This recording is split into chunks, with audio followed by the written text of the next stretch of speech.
The breaking point. Commander Elena Vasquez walked through the crystalline corridors of the Nexus station, her boots making soft echoes against the polished floor. The station floated in neutral space, a massive structure built by a dozen different species to serve as the galaxy's diplomatic heart.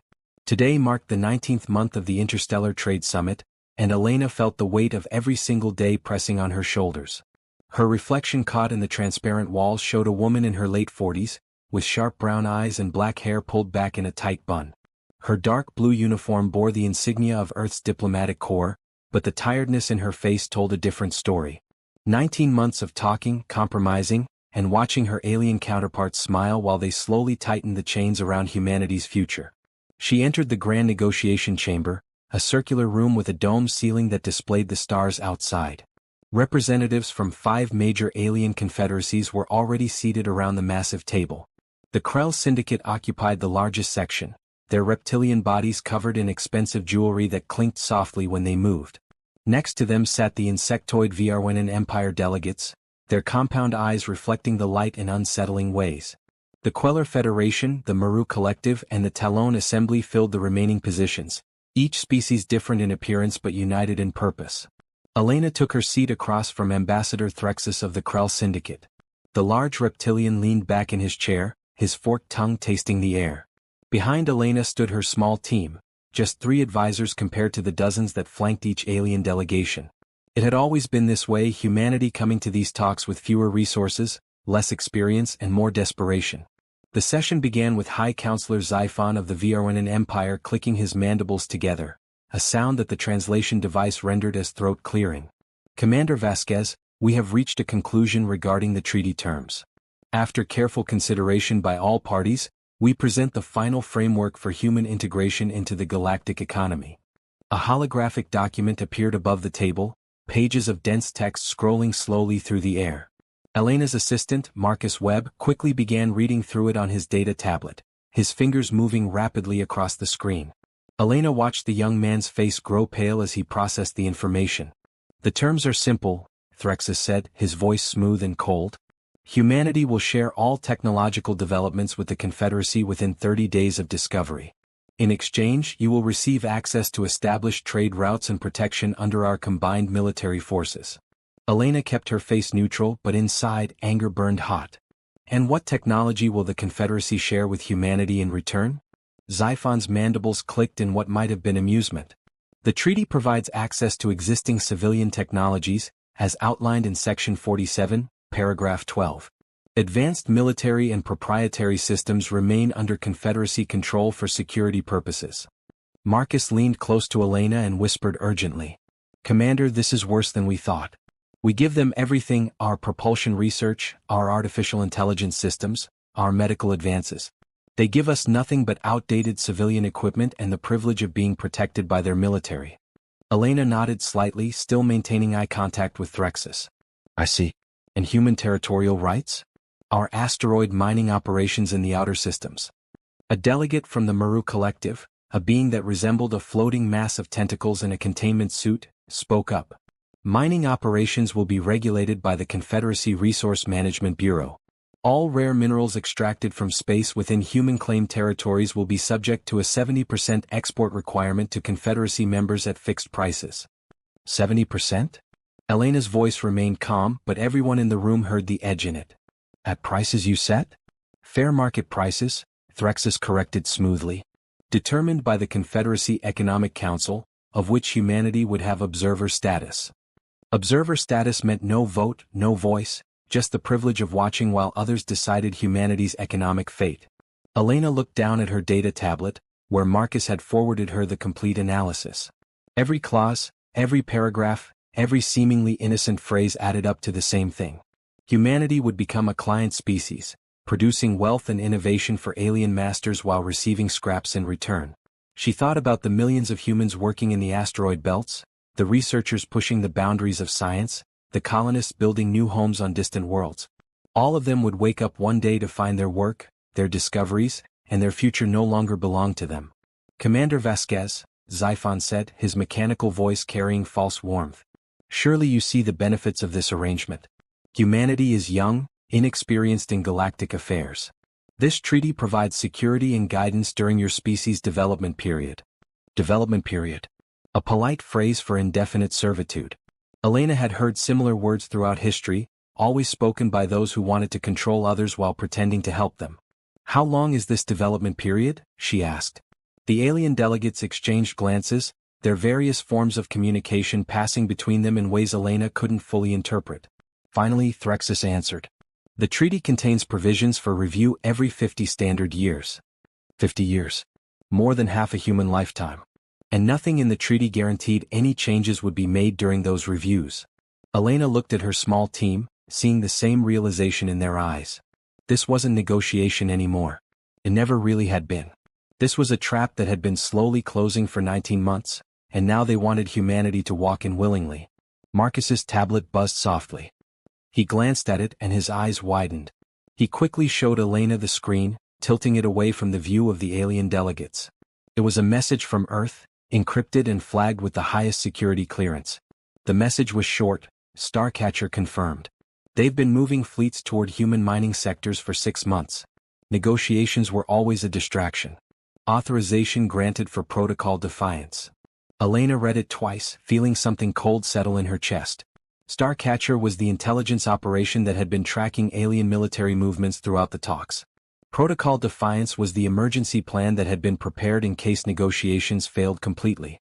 But seeing it confirmed that the aliens had been deliberately stalling while positioning their forces changed everything. She looked up at the alien delegates, seeing them with new clarity. Threxus's confident smile, Xiphon's patient stillness, the relaxed postures of all the representatives. They thought this was over. They thought humanity had no choice but to accept. Elena stood up slowly. The movement drew every eye in the room. The conversations around the table stopped. In the sudden silence, she carefully gathered her data tablet and the few documents in front of her. Commander Vasquez? Threxus leaned forward, confusion crossing his reptilian features. We have not finished the presentation. There are implementation schedules to discuss. Elena looked at him, then at each of the other delegates in turn. Ambassador Threxus, High Counselor Xiphon, representatives of the Confederacy. After 19 months of negotiations, Earth has reached a decision. She placed her hand on the table, her voice clear and steady. Humanity rejects these terms. Furthermore, we are withdrawing from all pending agreements, dissolving our participation in the Interstellar Trade Summit, and terminating our diplomatic presence at Nexus Station effective immediately. The silence that followed was absolute. Not even the soft hum of the station's environmental systems seemed to penetrate the shock that filled the room. Threxus's mouth opened, his forked tongue flickering in agitation. Xiphon's compound eyes seemed to darken. You cannot be serious, the Maru delegate said, its tentacles writhing inside its containment suit. Without Confederacy protection and trade access, humanity will be isolated and vulnerable. Then we will be isolated and vulnerable on our own terms, Elena replied. She gestured to her team. Gather everything. We're leaving. Marcus and the other advisors quickly began collecting their materials, their movements efficient despite the tension. The alien delegates erupted in protest, multiple voices speaking at once through translation devices, creating a cacophony of objections and threats. Xiphon's mechanical voice cut through the noise. Commander, you do not understand the consequences of this action. The galaxy is not kind to independent species without allies. There are dangers you cannot face alone. Elena paused at the chamber's doorway and looked back. High Counselor, humanity has faced extinction events, world wars, and the emptiness of space with nothing but our courage and determination. We survived all of it. We will survive whatever comes next, but we will do it as a free species, not as anyone's servants. She walked out of the chamber, her team following close behind. Behind them, the alien delegates began arguing among themselves, their carefully maintained unity cracking under the shock of humanity's refusal. As Elena moved through the corridors toward the docking bay where her ship waited, she could hear alarms beginning to sound throughout the station. In the docking bay, the Earth vessel Determination sat ready for departure. It was a small diplomatic ship, not designed for combat, but its crew had been prepared for this moment. Captain Diana Torres stood at the airlock, her face grim but determined. All personnel accounted for, Commander, Torres reported. We're ready to leave on your order. Elena looked back one last time at Nexus Station, the symbol of galactic cooperation and diplomacy. Somewhere in that massive structure, Alien leaders were probably trying to decide whether to stop the human ship from leaving. But they wouldn't, not yet. They still thought this was temporary and negotiating tactic, something they could reverse with the right pressure. They were wrong. "Take us home, Captain," Elena said quietly. It's time humanity stood on its own. The Determination's engines flared to life, and the ship pulled away from Nexus Station. As they accelerated toward the jump point that would take them back to Earth, Elena watched the station shrink in the viewport. Behind her, the galaxy would be waking up to a new reality. Humanity had walked away from the negotiating table. Now they would discover what that truly meant. Humanity's answer. The news spread across the galaxy faster than light itself, carried by quantum communication networks that connected thousands of worlds. On trading stations, military outposts, and diplomatic centers throughout civilized space, the same message appeared: humanity had withdrawn from the Interstellar Trade Summit. The reactions varied from shock to confusion to something that looked uncomfortably like panic. On the Krell homeworld, a planet of towering crystal cities and artificial seas, Ambassador Threxus stood before the Grand Council. The chamber was filled with the most powerful members of the Krell Syndicate, their scaled bodies adorned with the marks of wealth and authority. Threxus's own scales had lost some of their luster in the hours since Elena Vasquez had walked out of the negotiations. "Explain this failure," demanded High Chancellor Krevix, her voice echoing through the chamber. 19 months of negotiations and the humans simply leave? How did we not anticipate this? Threxus bowed his head respectfully, though anger burned in his eyes. The humans were desperate, Chancellor. Their economy depends on access to galactic trade routes. Their technology, while innovative, lags behind ours in key areas. Every analysis suggested they had no choice but to accept our terms. And yet they chose differently, another council member observed. What are the immediate impacts? A Krell economist stepped forward, projecting data into the air above the council floor. The humans provided 17% of all new technological patents filed in the Confederacy last year. Their medical research alone has saved millions of lives across member species. Their entertainment exports generate substantial revenue. And their asteroid mining operations in the belt systems produce rare minerals that we have come to rely on for advanced manufacturing. The numbers painted a picture that made Threxus uncomfortable. Humanity had been integrated into the galactic economy more deeply than anyone had realized. They weren't just participants. They had become essential in ways both obvious and subtle. "Surely other species can fill these gaps," Krevix said, though her tone suggested she already knew the answer. "Perhaps, given time," the economist replied carefully. "But human innovation occurs at an unusual rate. They solve problems in ways we don't anticipate. Replacing that will be difficult and expensive." On the other side of the galaxy, similar conversations were happening.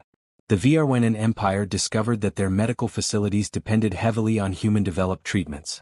The Maru Collective realized their entertainment industry had been importing vast quantities of human music, art, and literature. The Queller Federation found that human engineering consultants had been quietly solving problems throughout their infrastructure networks. Humanity, despite being one of the younger spacefaring species, had made itself necessary. And now they were gone. Meanwhile, the Determination raced through jump space toward Earth. Commander Elena Vasquez sat in her quarters, reviewing reports that had been flooding in since their departure. The encrypted messages from Earth intelligence painted a picture she had only partially understood before.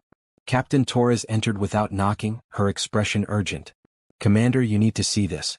We're picking up unusual signals from human space. Military frequencies, heavily encrypted." Elena followed Torres to the bridge, where the communication officer had isolated the signals. "It's not just military, ma'am," the young officer explained. "It's coordinated activity across every human colony, space station, and outpost. Something big is happening." Elena smiled for the first time in days. "Not something, Lieutenant. Everything." 48 hours later, the Determination entered Earth's solar system. What they found made even Elena, who had known the general outline of the plan, catch her breath in wonder. The space around Earth and throughout the entire system was alive with activity. Ships that had been mothballed were now operational and moving with purpose. Space stations showed power signatures far beyond their supposed capacity. And everywhere, human vessels moved in patterns that spoke of military precision and long preparation. A message came through on the command channel, and Admiral Marcus Stone's weathered face appeared on the screen. He was older than Elena, his gray hair cut military short, his blue eyes sharp and assessing. "Welcome home, Commander. The President wants to see you immediately." An hour later, Elena stood in the Situation Room beneath the presidential complex in Geneva. The room was filled with military officers, intelligence directors, and scientific advisors. At the head of the table sat President James Chin, a man whose calm demeanor had guided humanity through the difficult years of first contact and early galactic relations. "Commander Vasquez," President Chin said, gesturing to a seat beside him. "Your timing was perfect. Please tell us everything that happened at Nexus Station." Elena recounted the final negotiation session, the unfair terms, and humanity's withdrawal. When she finished, the room was silent for a moment before Chin nodded slowly. "Then it's time we showed them what we've been preparing." He gestured to Admiral Stone, who activated a holographic display that filled the center of the room. "Ladies and gentlemen, Project Horizon." The display showed the solar system, but not as Elena remembered it. Hidden throughout the asteroid belt were military installations, each one disguised as mining operations or research stations. Around Mars and in the outer planets' orbits, defensive platforms that hadn't existed in any public records now appeared on the map, fully operational and armed. "For the past 5 years," Admiral Stone explained, "while our diplomats negotiated in good faith at Nexus Station, we've been preparing for the possibility that those negotiations would fail. Every mining ship that went to the asteroids carried construction materials. Every research mission to the outer planets included military engineers. Every civilian transport that left Earth carried components for what you see here." Dr. Sarah Williams, the chief scientist of Project Horizon, stepped forward. She was a small woman with brilliant green eyes and hands that moved constantly as she spoke. "We didn't just build defenses. We innovated. The aliens wanted our technology? We've been developing systems they don't know exist. Propulsion methods that don't rely on their jump gate network. Energy shields based on principles we discovered in quantum research. Weapons systems that render their current defensive capabilities obsolete." Elena stared at the display in amazement. "All of this in 5 years? How did you keep it secret?" "The same way we've done everything else," President Chin said quietly. "Determination, patience, and the understanding that freedom is worth any sacrifice. Every human colony participated. Every station contributed. Millions of people kept this secret because they understood what was at stake." As if on cue, another officer brought up a different display. This one showed star systems beyond the mapped edges of known space. "We also didn't just defend our current territory. We've been establishing colonies in uncharted regions, far from Confederacy influence. Humanity now has a presence in 17 systems that no other species knows about.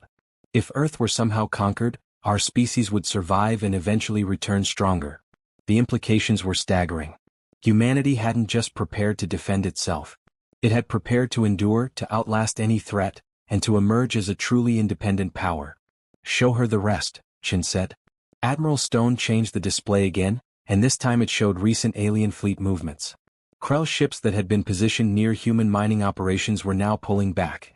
VRYN military vessels that had been shadowing human trade routes were returning to their own space. The entire carefully orchestrated encirclement that had been building during the negotiations was collapsing. "They're scared," Elena realized. "They thought we were helpless and now they don't know what we have." "Exactly," Stone confirmed.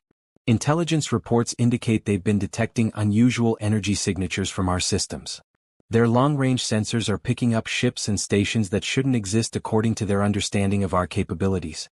They're scrambling to reassess everything they thought they knew about humanity." President Chin stood and walked to the window overlooking the complex.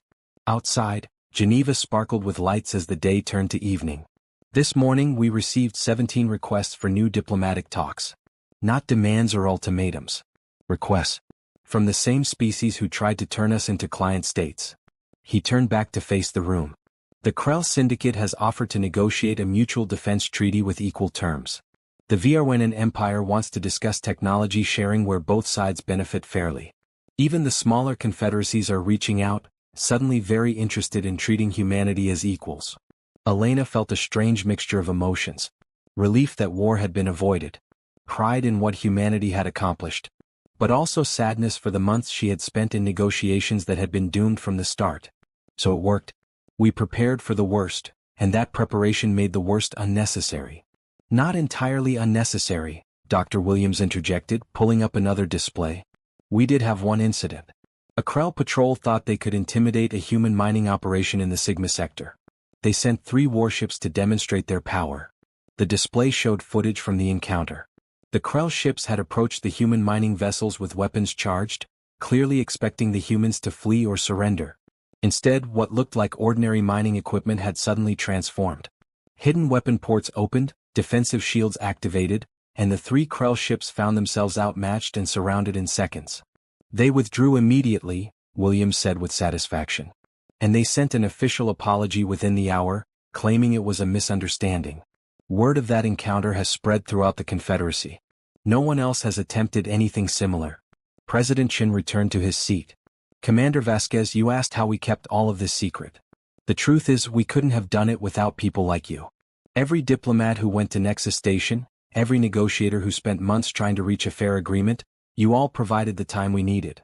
While the aliens watched you negotiate, they didn't watch what we were building. Elena understood then. She and her team hadn't failed at all.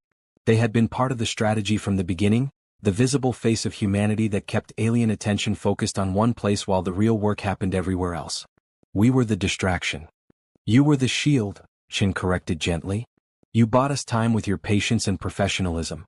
You endured their condescension and their unfair terms so that humanity would never have to accept them. That took a different kind of courage than building ships or weapons. Admiral Stone brought up a new display, this one showing proposed diplomatic missions. The question now is what we do with our new position. We have the respect we needed, earned through strength rather than submission. We have economic independence, protected by military capability. But we also have opportunities. Real partnerships, real cooperation, all based on equality rather than exploitation. Dr. Williams added, and we have new frontiers to explore. Those 17 hidden colonies? They're just the beginning. Humanity can expand into regions of space that other species haven't reached. We can make discoveries that benefit everyone, but we'll do it on our terms. President Chin looked around the room at the assembled officers and advisors. This is humanity's answer to those who thought we would accept servitude. We don't conquer. We don't dominate. But we also don't kneel. We stand, we build, we prepare, and we endure. That's what makes us human. He turned to Elena. I want you to lead our new diplomatic efforts, Commander. The aliens are ready to talk again, but this time the conversations will be different. We need someone who understands what we went through to get here, someone who won't forget the cost of our independence. Elena stood at attention, feeling the weight of the responsibility but also the rightness of it. I accept, Mr. President. But I have one condition. Name it. No more secret negotiations. No more hidden agendas. If we're going to build real partnerships with other species, they need to be based on honesty and mutual respect. The aliens need to know that humanity keeps its word, but also that we remember when others don't keep theirs. Chin smiled. Agreed. Transparency and strength. That's a combination the galaxy hasn't seen from us before. Let's show them what it looks like. In the weeks that followed, humanity's transformation became impossible for the galaxy to ignore. Trade continued but on fair terms. Technology was shared, but with proper compensation and recognition. Diplomatic relations resumed, but between equals rather than masters and servants. On Nexus Station, a new conference room opened, built specifically for the reform negotiations. When Elena Vasquez walked in for the first session, accompanied by a full team of human advisors and backed by undeniable military and economic power, the alien delegate stood to greet her as an equal. Ambassador Threxus approached her before the session began. His scales had regained their luster, but his eyes held a new wariness and perhaps a grudging respect. Commander Vasquez. Or should I say Ambassador Vasquez now? Ambassador is correct, Elena replied evenly. I hope these new negotiations will be more productive than our last ones. I believe they will be, Threxus said carefully. Humanity has taught the Confederacy an important lesson. We assumed youth meant weakness. We confused inexperience with inability. We will not make that mistake again. Elena took her seat at the negotiating table, looking at the alien representatives who now watched her with very different eyes than they had months ago. The balance of power had shifted not through war or conquest, but through preparation, determination, and the courage to walk away from a bad deal. As the session began, Elena thought about all the humans throughout the solar system and beyond, living their lives under the protection of freedom they had earned together. From the miners in the asteroid belt to the colonists in hidden systems, from the scientists in orbital laboratories to the soldiers manning defensive stations, every human had contributed to this moment. The day humanity left the negotiating table, the universe had indeed shaken. But not from fear of human aggression or conquest. The universe had shaken because a young species had proven something older civilizations had forgotten, that true strength comes not from dominating others, but from refusing to be dominated. That freedom is not granted by the powerful but claimed by the determined. And that sometimes the bravest thing you can do is simply stand up and walk away.